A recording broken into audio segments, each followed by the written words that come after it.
Hey guys, today we're going to learn about what makes things resonate. So resonance and things resonating, that's what we're going to learn about today. So to get there, we need to find out about some concepts that are part of the whole idea, the pieces that fit together. And we'll show how all those different elements fit together. And finally, we'll look at some examples so that we know resonance when we see it and we understand what's happening when we do see it. So first, we're going to look at the concept of natural frequency. It turns out that every object has a natural frequency, and that's the frequency at which an object vibrates when you hit it. So, for example, let's go to the big camera here. I have a meter stick here with a weight tied to the end of it.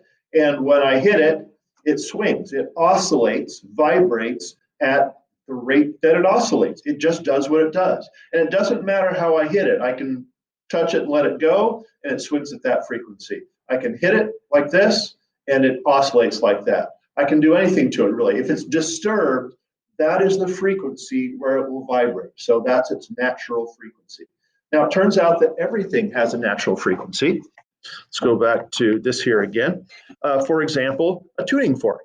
When I hit a tuning fork, it vibrates at a natural frequency, which for this one happens to be 320 hertz. Does that show up on the screen? Yeah, 320 hertz. There it is. That's the natural frequency of this tuning fork. And it's been designed to vibrate at that frequency. But everything else does too, this little whiteboard. It makes that sound because when I hit it, it vibrates at its natural frequency. And we hear that as that's my head, this table, everything has a natural frequency. So that's the first concept. Now, the second concept is the idea of forced vibration or forced oscillation. And that's when an object is forced to vibrate or oscillate at a particular frequency. So I'll go back to my big camera here. All right, so we already saw that this is the natural frequency for this meter stick. But I can force it to oscillate at a different frequency.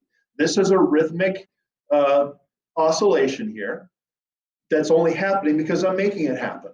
And I can make it go faster or slower, whatever. So forced oscillation or forced vibration is when something is forced to vibrate by something else. Now, this pops up in a couple different ways. One way is through speakers, stereo speakers, or the speakers in your earbuds. Those earbuds and the pieces inside them have their own natural frequencies, just like everything does. But when you hook up the little magnets and send the electrical signals to your earbuds, it forces them to vibrate at some other frequency. And they vibrate and they shake the air and they produce sounds which you can hear. That's how all speakers work. Now, another example of this is the tuning fork that I just showed you a second ago. I can ring it, hit it, and you really can't hear it very well. But when I hold it against this whiteboard, now you can hear it really well. I'll hold it closer so the speaker will pick it up.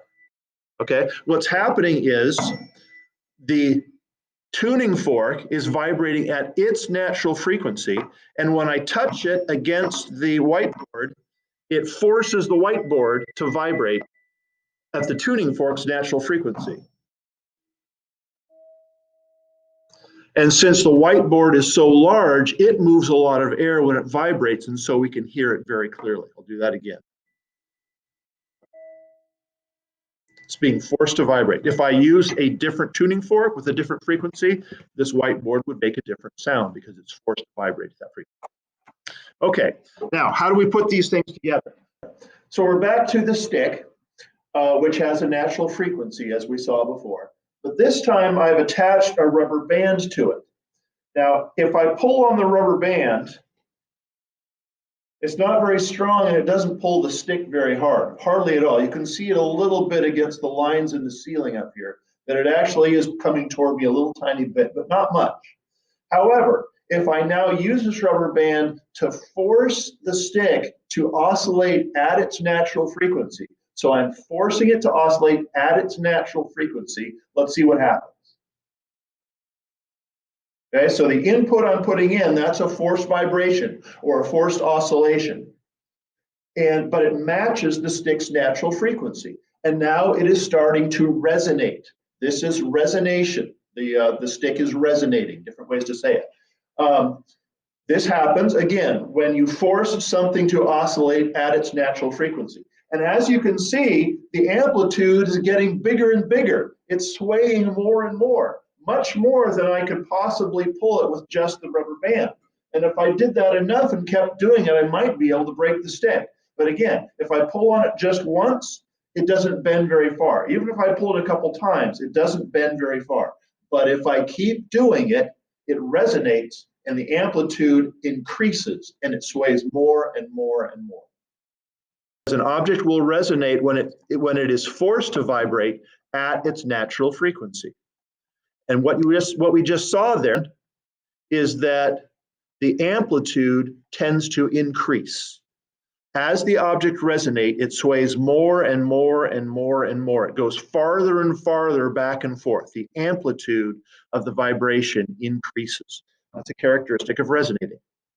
Okay, now I'm going to show you a video why we care about this in the real world. I mean, there's lots of reasons we care about it.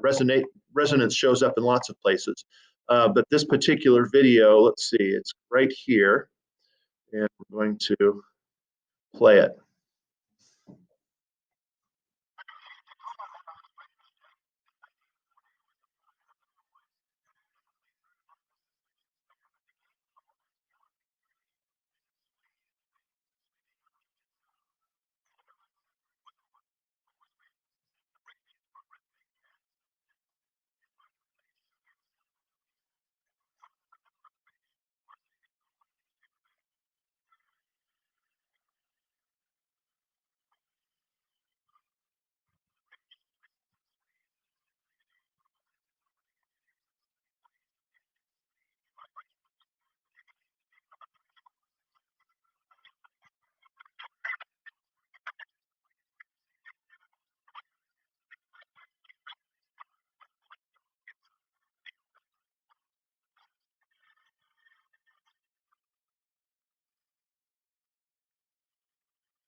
That bridge is very, very famous among engineers. When people go to college and study engineering, especially civil engineering, which is where you're going to build buildings or bridges or that sort of thing, that's one of the first things they see because what they do really matters. They spent a lot of money on that bridge, and people could have been badly hurt if they were on that bridge when it collapsed. The Tacoma Narrows Bridge collapsed because it resonated.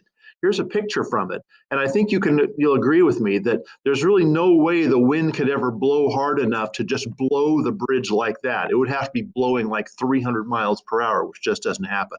On this particular day, the wind was blowing about 40 miles per hour.